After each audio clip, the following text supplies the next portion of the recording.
Down mystery lane আপনাকে স্বাগত জানায়। ভিন্ন স্বাদের রহস্য গল্প পেতে লাইক, শেয়ার এবং সাবস্ক্রাইব করুন আমাদের official YouTube channel down mystery lane. Bibhutibhushan Bandyopadhyay Bangla সাহিত্যের এক অন্যতম নাম। পথের পাঁচালী এবং অপরাজিত তার সবথেকে বেশি পরিচিত উপন্যাস। অন্যান্য উপন্যাসের মধ্যে আরণ্যক, চাঁদের পাহাড়, আদর্শ হিন্দু হোটেল, ইছামতি এবং অশনি সংকেত বিশেষভাবে উল্লেখযোগ্য। উপন্যাসের পাশাপাশি তার 20টি গল্পগ্রন্থ, কয়েকটি কিশোর পাঠ্য উপন্যাস এবং ভ্রমণ কাহিনী রয়েছে। বিভূতিভূষণের পথের পাঁচালী উপন্যাস অবলম্বনে সত্যজিৎ রায় পরিচালিত চলচ্চিত্র পথের পাঁচালী আন্তর্জাতিক খ্যাতিসম্পন্ন। 1951 সালে তার ইছামতি উপন্যাসের জন্য তিনি পশ্চিমবঙ্গের সর্বোচ্চ সাহিত্য পুরস্কার রবীন্দ্র পুরস্কার লাভ করেন। 1894 সালের 12 সেপ্টেম্বর জন্ম নেন এই বিখ্যাত বাঙালি সাহিত্যিক। তার জন্মদিনকে স্মরণে রেখে আমাদের বিশেষ নিবেদন বিভূতিভূষণ সপ্তাহ, অর্থাৎ এই সপ্তাহে আমরা পরপর 7 দিন উপস্থাপন করতে চলেছি তাঁর লেখা 7টি রহস্য গল্প। আজকের গল্প বিভূতিভূষণ বন্দ্যোপাধ্যায়ের মায়া।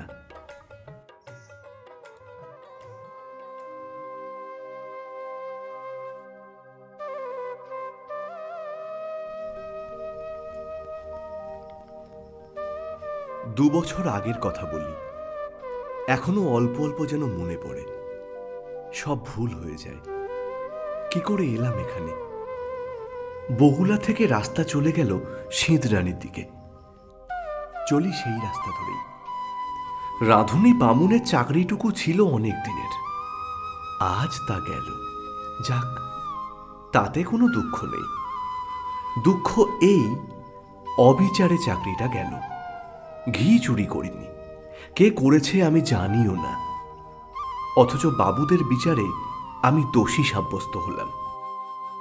শান্তিপাড়া, সর্ষে, বেজের ডাঙা পার হতে বেলা দুপুর ঘুরে গেল। খিদেও বেশ পেয়েছে। জোয়ান বয়স, হাতে সামান্য কিছু পয়সা থাকলেও খাবার দোকান এ পর্যন্ত এসব অচপাড়া গায়ে চোখে পড়ল না। রাস্তার এক জায়গায় ভারী চমৎকার একটি পুকুর। স্নান করতে আমি চিরকালই ভালোবাসি। পুকুরের ভাঙা ঘাটে কাপড় নামিয়ে রেখে জলে নামলাম। জলে অনেক পানা শ্যাওলা, সেগুলো সরিয়ে পরিষ্কার করে প্রাণ ভরে ডুব দিলাম।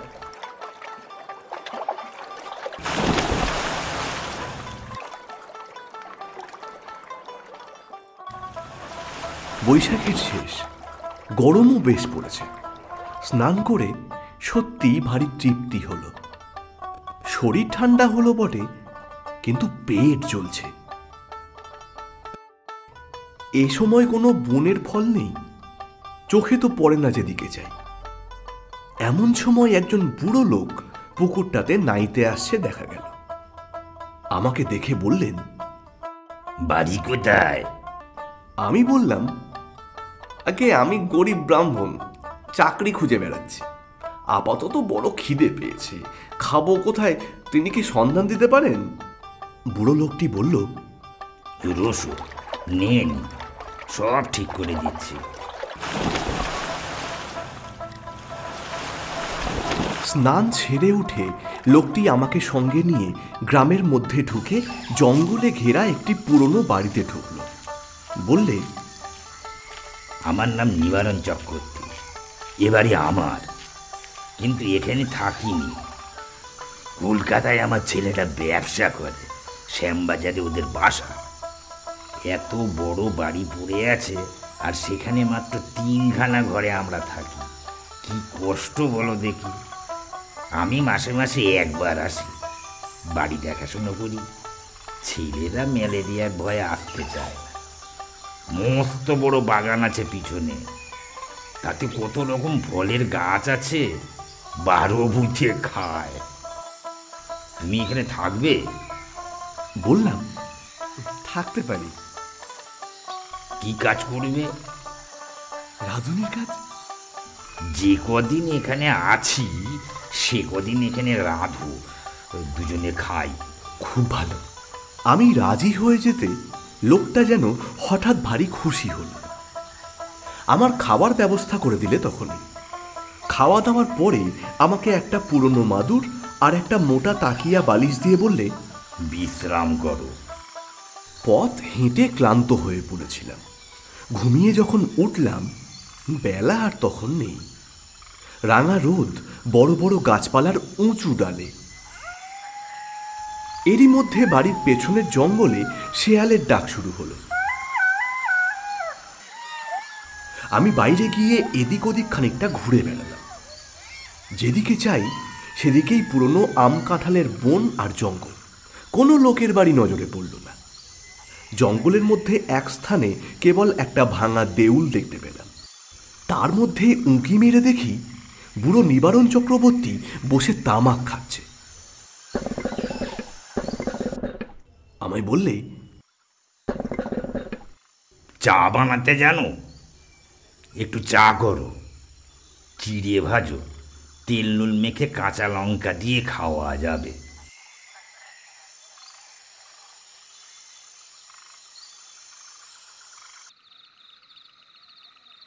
সন্ধ্যার পর বললে, ভাত চড়িয়ে দাও, সরু আতপ আছে, গাওয়া ঘি আছে, আলু ভাতে ব্যাস।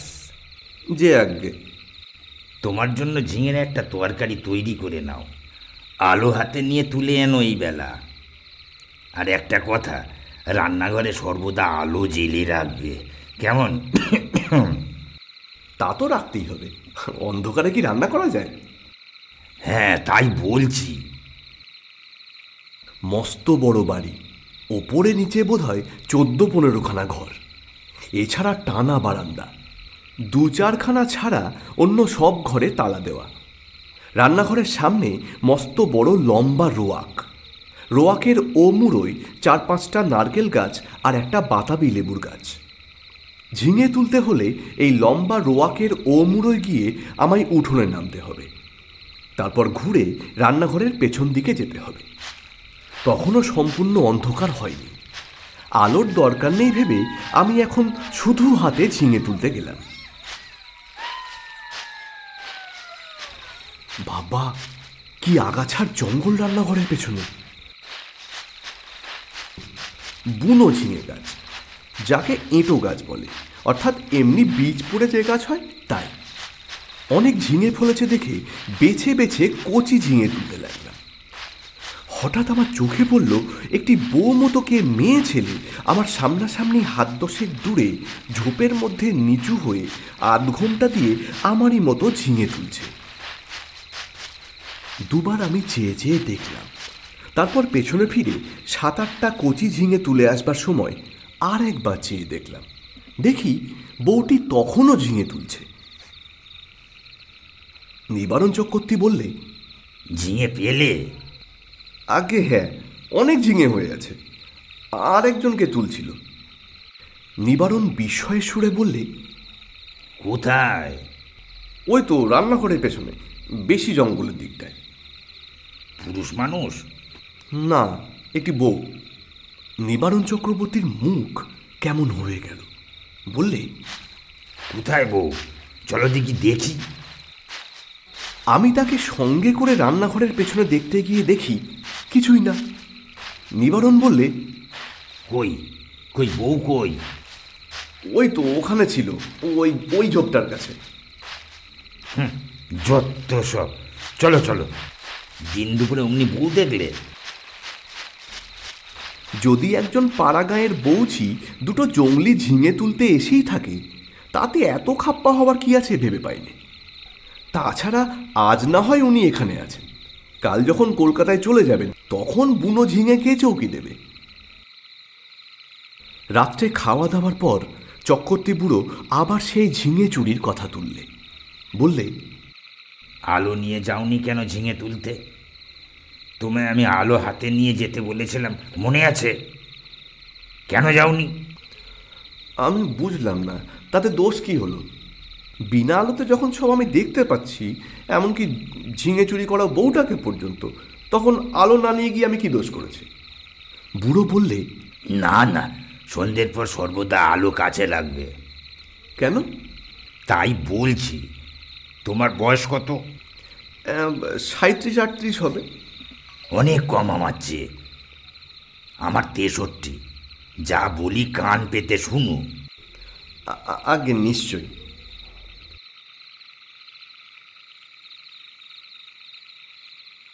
রাত্রে শুয়ে আছি, ওপরের ঘরে কিসের যেন খটখট শব্দ শুনে ঘুম ভেঙে গেল। জিনিসপত্র টানাটানির শব্দ। কে বা কারা যেন বাক্স বিছানা এখান থেকে ওখানে সরাচ্ছে, ভারী জিনিস সরাচ্ছে। বুড়ো সকালে চলে যাবে কলকাতায়, তাই বোধ হয় জিনিসপত্র গোছাচ্ছে। কিন্তু এত রাত্রে? বাবা, কি বাতিগ্রস্ত মানুষ।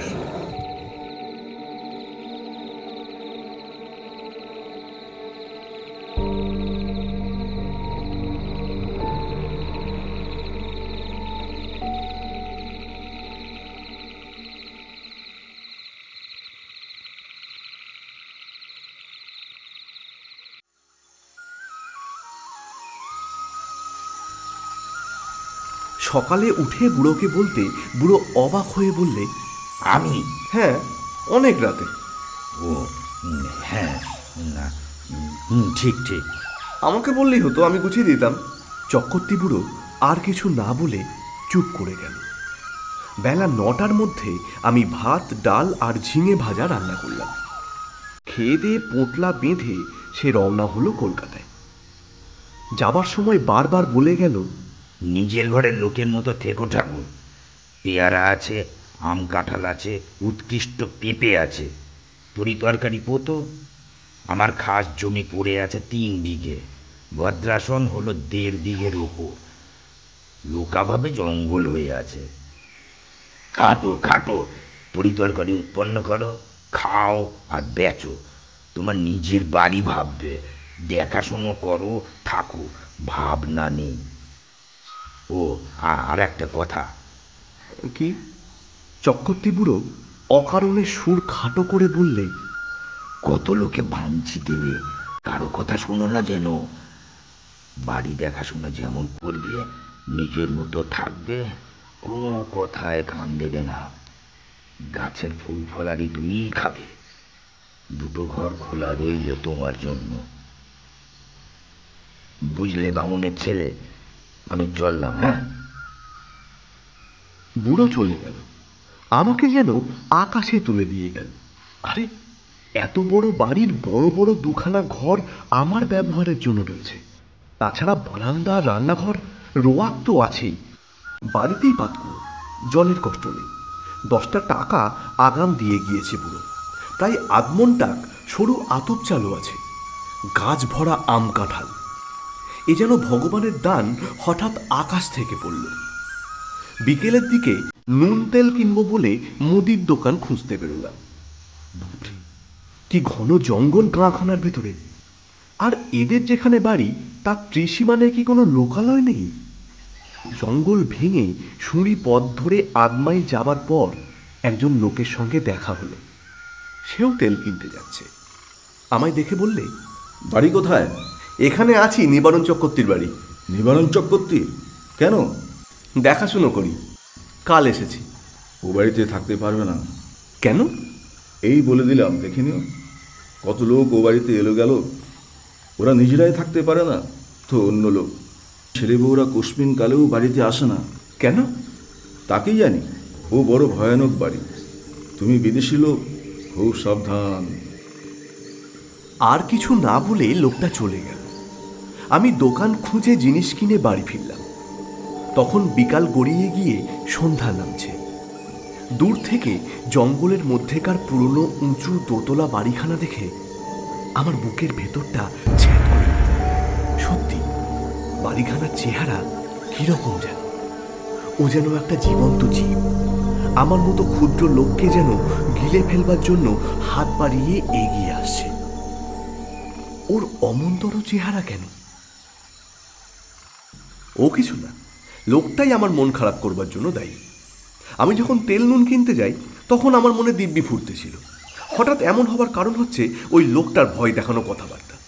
চক্রবর্তী বুড়ো তো বলেই দিয়েছে কত লোক কত কথা বলবে, অন্য কারোর কথায় কান না দিতে। কিছু না, গাছপালার ফল ফুলুরি গায়ের লোক চুরি করে খায় কি না? বাড়িতে একজন পাহারাদার বসলে লুটপাট করে খাওয়ার তো ব্যাঘাত হবে। সেই জন্যই ভয় দেখালো, যেমন ওই বউটি কাল সন্ধ্যাবেলা ঝিঙে চুরি করছিল। অনেক দিন এমন আরামে থাকিনি। বিনা খাটুনিতে পয়সা রোজগারের এমন সুযোগ জীবনে কখনো ঘটেনি। নিজের জন্য শুধু দুটো রান্না, মিটে গেল কাজ। সকাল সকাল রান্না সেরে নিয়ে নিচের বড় রোয়াকে বসে আপন মনে গান গাইতে লাগলাম। আমি যে জলসা ঘরে বেলোয়ারি ঝাড়, আমি যে জলসা ঘরে নিশি ফুরালে কেউ চাই না আমায়। এত বড় বাড়ির আমিই মালিক, কারোর কিছু বলার নেই আমাকে, যা খুশি করব। হঠাৎ ভয়ানক আশ্চর্য হয়ে গেলাম। দোতলার নালির মুখ দিয়ে জল পড়তে লাগলো। যেমন ওপরের বারান্দাতে কেউ হাত পা ধুলে পড়ে, ঠিক তেমন বেশ মোটা ধারে জল পড়তে লাগলো। তখন আমি উঠে রোয়াকের ধারে দাঁড়িয়ে দোতলার বারান্দার দিকে চেয়ে দেখলাম। তখনও জল পড়ছে সমানে, মোটা ধারায়। ওপরে সিঁড়ির দরজায় তালা দেওয়া। চাবি চক্রবর্তী মশাই নিয়ে গিয়েছেন, সুতরাং দোতলায় যাবার কোনো উপায় আমার নেই। এই জল কোথা থেকে পড়ছে? মিনিট 10 করার পর জলের ধারা বন্ধ হয়ে গেল। আমার মনে হলো চক্রবর্তী মশাই বোধহয় কোনো কলসি বা ঘড়ায় জল রেখে গিয়েছিলেন ওপরের বারান্দাতে। সেই কলসি কিভাবে উল্টে পড়ে গিয়ে থাকবে? নিশ্চয়ই তাই, তাছাড়া জল আসবে কোথা থেকে? একটু পরে গিয়ে শুয়ে পড়লাম। আলো নিভিয়ে শুয়ে পড়বার সঙ্গে সঙ্গে আমার চোখে ঘুম জড়িয়ে এলো। অনেক রাত্রে একবার ঘুম ভেঙে গেল। জানলা দিয়ে সুন্দর জ্যোৎস্না এসে পড়েছে বিছানায়। কি একটা ফুলের গন্ধও আসছে, বেশ সুবাস রয়েছে। কি ফুল হতে পারে? ঘুমের ঘোরেই ভাবছি, কোনো সুগন্ধওয়ালা ফুল তো বাড়ির কাছাকাছি দেখিনি। তড়াক করে লাফিয়ে উঠলাম। ও কি! জানলার সামনে দিয়ে একটা বউ চলে গেল রোয়াক বেয়ে। হ্যাঁ, স্পষ্ট দেখেছি, ভুল হবার নয়। আমি তখনই উঠে দরজা খুলে রোয়াকে গিয়ে দাঁড়ালাম। রোয়াকে গিয়ে দাঁড়াতে দুটো জিনিস আমার কাছে স্পষ্ট হল। প্রথম, সেই ফুলের সুবাসটা অনেকখানি কম। ওই বউটি যেন এই সুবাস ছড়িয়ে গেল এই এতক্ষণ। না, এগুলো ফুলের সুবাস নয়। কিসের সুবাস তা আমার মাথায় আসছে না। কেমন একরকম যেন লাগছে, একরকম নেশার মতো। কেন আমি বাইরে এসেছি? ও, কে একটি বউ রোয়াক বেয়ে খানিক আগে চলে গিয়েছিল, সেই ছড়িয়ে গিয়েছে এই তীব্র সুবাস। কিন্তু কিন্তু কোনো দিকে নেই তো। সে গেল কোথায়? সে রাত্রে সেই পর্যন্ত। কিছুক্ষণ পরে ঘরে এসে শুয়ে ঘুমিয়ে পড়লাম।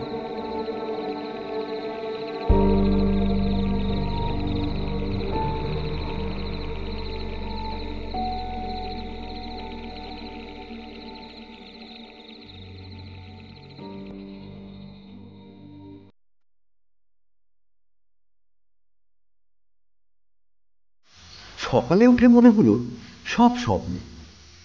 মনটা বেশ হালকা হয়ে গেল। কাজকর্মে ভালো করে মন দিলাম। বন জঙ্গল কেটে কিভাবে তরিতরকারির আবাদ করব সেই আলোচনাই করতে লাগলাম মনের মধ্যে। একটা অসুবিধে এখানে থাকবার, বড় নির্জনে থাকতে হয়। কাছাকাছি যদি একঘর লোকও থাকতো তবে এত কষ্ট হতো না। কথা বলবার একটা লোকও নেই, এই হলো মহাকষ্ট। সেদিন দুপুরে এক ঘটনা ঘটল। আমি ভাত নামিয়ে হাঁড়ি রাখতে যাচ্ছি, এমন সময় দোতলার বারান্দাতে অনেক লোক যেন একসঙ্গে হেসে উঠল।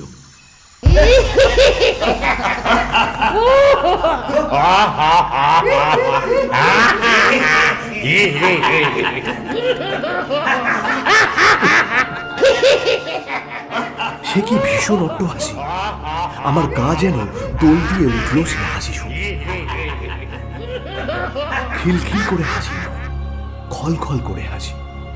আকাশ বাতাস থমথমিয়ে উঠল সেই হাসির শব্দে। ভাত ফেলে রেখে দৌড়ে গেলাম। রোয়াকে গিয়ে ওপরের দিকে দেখি কিছুই না। দরজা যেমন বন্ধ, ওপরের ঘরের সারবন্দি জানলা তেমনি বন্ধ। তখন হাসির লহর থেমে নিশ্চুপ হয়ে গিয়েছে। ব্যাপার কি? তবে কি কোনো বদমাইশ লোকের দল ওপরে আড্ডা বেঁধেছে?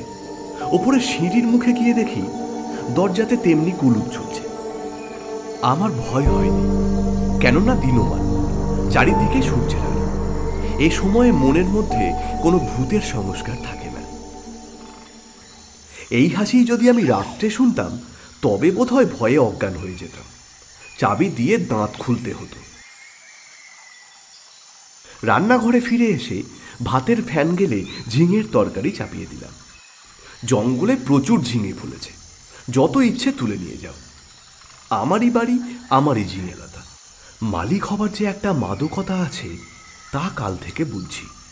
আমার মতন গরিব মানুষের জীবনে এমন জিনিস এই প্রথম। কান পেতে রইলাম ওপরের ঘরের কোনো শব্দ আসে কিনা শুনতে। ছুঁচ পড়বার শব্দও পেলাম না। খেয়ে দিয়ে নিজের মনে বিছানায় গিয়ে শুয়ে ঘুমিয়ে পড়েছি। ঘুমের ঘোরে শুনছি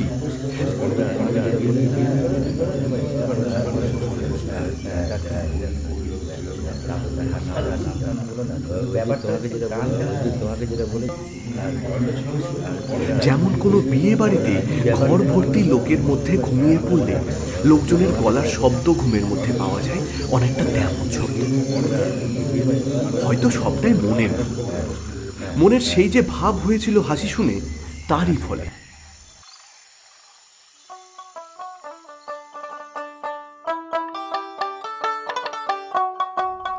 এরপর 9 দিন আর কোনো কিছু ঘটেনি। মানুষের মনের অভ্যাস অপ্রীতিকর জিনিসগুলো তাড়াতাড়ি দিব্যি ভুলে যেতে চায়, পারেও ভুলে যেতে। আমি নিজের মনকে বোঝালুম ও সব কিছু না। কি শুনতে কি শুনেছি, বউ দেখা চোখের ভুল, হাসি শোনাও কানের ভুল, সব ভুল। এই কদিনে আমার শরীর বেশ সেরে উঠল। খাই দাই আর শুধু ঘুমোই, কাজকর্ম কিছু নেই।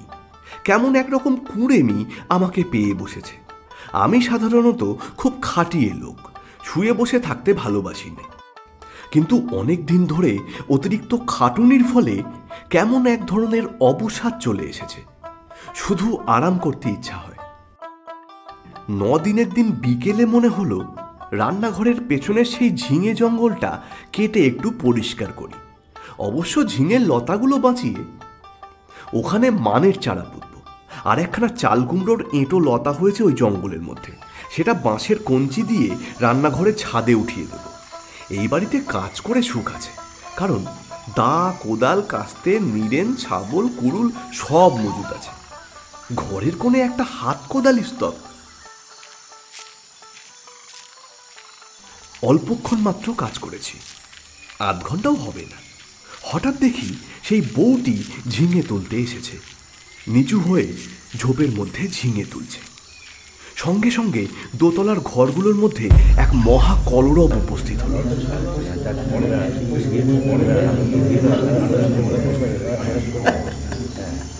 অনেকগুলো লোক, আন্দাজ জনা 50 একসঙ্গে যেন হই হই পড়ে গেল। সব দরজা জানলা যেন একটা ঝাপটা লেগে একসঙ্গে খুলে গেল। বন কাটা ফেলে আমি ওপর দিকে চেয়ে দেখলাম। সামনে রোয়াকে এসে দাঁড়ালাম। কই, একটা জানলা দরজার কপাটও তো খোলেনি দোতলার, যেমন তেমনই আছে। ব্যাপার কি? বাড়িটার মৃগী রোগ আছে নাকি? মাঝে মাঝে যেন একটা বিকট চিৎকার ওঠে। এসব তো ভুল হবার কোনো কথা নয়। সম্পূর্ণ সুস্থ মনে কাজ করতে করতে এই চিৎকার আমি শুনেছি একমাত্র। এখন আবার চারদিক নিস্তব্ধ, কোনো দিকে কোনো শব্দ নেই। সেই বউটি আবার ঝিঙে তুলতে এসেছে এই গোলমালের মধ্যে। দৌড়ে গেলাম রান্নাঘরের পেছনে, সেখানেও কেউ নেই।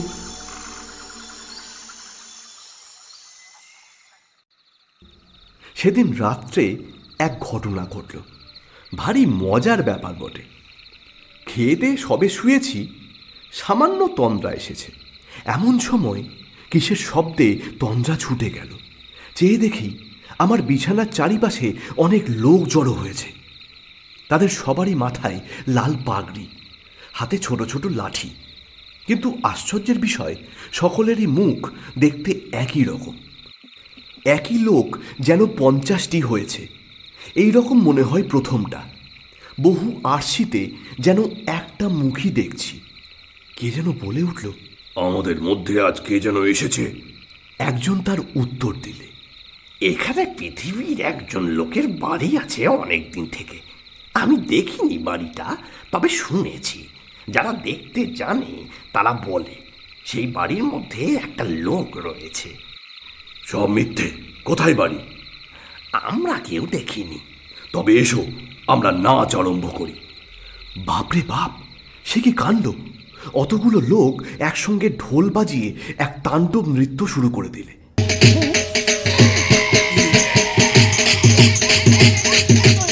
আমার দেহের মধ্যে দিয়ে কতবার যে এলো গেল, তার সঙ্গে সঙ্গে বিকট চিৎকার আর হল্লা। আমার বিছানার বা আমার কোনো অংশ তারা স্পর্শও করল না। আমি যে সেখানে আছি তাও যেন তারা জানে না। আমার অস্তিত্ব সম্বন্ধে ওরা আদৌ সচেতন নয়। ওদের হুঙ্কার আর ভৈরব নৃত্যে আমি জ্ঞানশূন্য হয়ে গেলাম। যখন জ্ঞান হলো, তখন শেষ রাত্রের জ্যোৎস্না খোলা জানলা দিয়ে এসে বিছানায় পড়েছে। সেই ফুলের অতি মৃদু সুবাস ঘরের ঠান্ডা বাতাসে। আমি আধো অচেতনভাবে জানালার বাইরের জ্যোৎস্না মাখা গাছপালার দিকে তাকিয়ে রইলাম। কতক্ষণ পরে জানি নে, ভোর হয়ে গেল। বিছানা ছেড়ে উঠে দেখি ঘুমের কোনো ব্যাঘাত হয়নি। সুনিদ্রা হলে শরীর যেমন ঝরঝরে আর সুস্থ হয়, তেমনই বোধ করছি। তবে সে ভূতের নাচ কে দেখেছিল? সে নাচ কি তবে ভুল? খেয়ে দিয়ে পরম আরামে শুয়ে ঘুমিয়ে পড়ে স্বপ্ন দেখেছি? তাই যদি হয়, তবে এই শেষ রাত্রের ঠান্ডা বাতাসে যে ফুলের সুবাস পেয়েছি, তা কোথা থেকে এলো? সেই বউটি যখন চলাফেরা করে, তখনই অমন সুবাস ছড়ায় বাতাসে। সুবাসটা ভুল হতে পারে না। এখনো সেই গন্ধ আমার নাকে লেগে রয়েছে। কোনো অজানা বনফুলের সুবাস হয়তো। তাই হবে। তেল কিনতে গিয়েছি দোকানে। দোকানি বললে, কেমন আছো? বলে কিছু দেখেছো নাকি? না। শুনেছো কিছু? না। খুব বেঁচে গিয়েছো তুমি। তোমার আগে যারা ওখানে থাকতো, তারা প্রায়ই ওখানে একটি বউকে দেখতো। শেষে এমন হতো, ও বাড়ি ছেড়ে তারা নড়তেই চাইতো না। তারপর রোগা হয়ে দিন দিন শুকিয়ে শেষ পর্যন্ত মারা যেত। 2টি লোকের এ পর্যন্ত এইরকম হয়েছে। বাড়িতে ভূতের আড্ডা। ভূতে লোককে পাগল করে দেয়। তাদের কাণ্ডজ্ঞান থাকে না। না খেয়ে না দেয়ে ওখানে পড়ে থাকে, ছেড়ে যেতেই চায় না। তুমি দেখছি ভূতের মন্তর জানো। আমরা তো ও বাড়ির 30 সীমানায় যাই না। সাধারণ মানুষের মাথা খারাপ করে দেয়। তেল নিয়ে চলে এলাম। ভাবতে ভাবতে এলাম, মাথা খারাপ হবার সূত্রপাত আমারও হলো নাকি? বাড়ির ত্রিসীমানায় পা না দিতেই আমারও মনে হলো, না, সব ভুল। পরম সুখে আছি। এই ছেড়ে কোথায় যাব? বেশ আছি, খাসা আছি, তোফা আছে। সেই থেকে আজ 2 বছর পড়ে আছি এই বাড়িতে। চক্রবর্তী মশাই মাইনে টাইনে কিছুই দেয় না, তাতে আমার কিছু আসে যায় না। বাড়ি দেখাশুনো করি, বেগুন কলা বেচি, দিন রাত ওদের নৃত্য দেখি, ওদের মধ্যেই বাস করি। এক পা যাইনি এই বাড়ি ছেড়ে।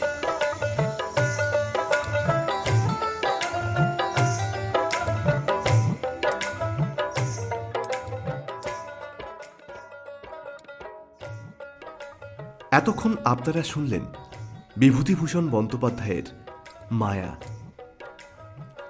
আজকের গল্প পাঠে ছিল তাপস, তমাল, সচ্চিদানন্দ ও মনতোষ।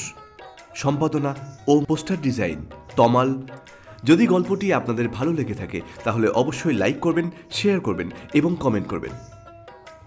ও হ্যাঁ, অবশ্যই সাবস্ক্রাইব করতে ভুলবেন না আমাদের official YouTube channel down mystery lane.